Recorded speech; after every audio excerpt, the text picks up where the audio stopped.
ceritakan tentang buku Mapan di Umur 30 Tahun Digalau dalam Pekerjaan dan Kehidupan oleh Kim Yoo. Buku dia buku Korea tapi Gamuda Indonesia. Tak ada. Mapan di umur. Mapan tu cukup matang. Dia bekerja sampai menjadi Google punya. Dia bekerja kat Google. So awal-awal waktu dia kerja kat Google, dia rasa macam bodoh sangat. Orang yang baru bekerja kan, kita rasa macam bodoh sangat kat tempat kerja kita tu. Tapi dia ni dekat South Korea, dia tak pandai cakap English. So dia sangat macam rasa rendah diri lah. Tapi dia try lah apply, belajar apa semua.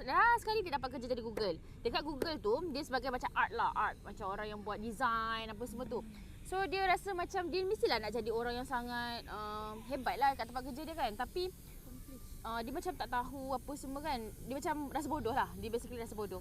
Tapi orang lain semua macam hebat. Orang lain pun macam hebat. Lepas tu sampai satu masa tu dia tulis email dekat seluruh kat pejabat dia. Apa yang dia rasa. Tapi dia dalam bentuk macam email lah kita semua. Macam dia sastra sikit lah.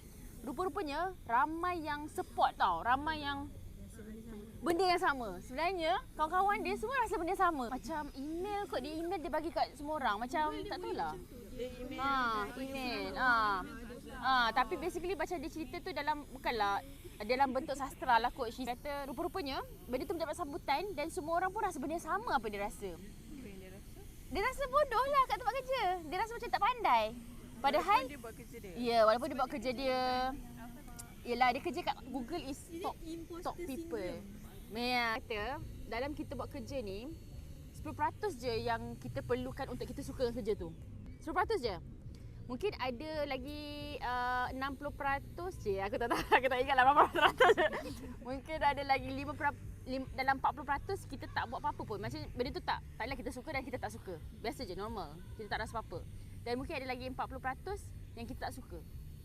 But it's okay kalau at least ada 10% yang kita suka pasal kerja tu. So bila saya baca macam tu, saya kata okay, ada tak benda yang kita suka dengan kerja kita? Ada. Kita ada benda yang kita passion. Ada tak benda yang kita suka? Ada.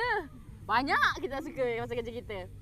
Tapi that 10% kalau ada, teruskanlah dengan kerja tu. Teruskan with your passion lah. Sebab kerja ni memang takkan ada 100% kita suka.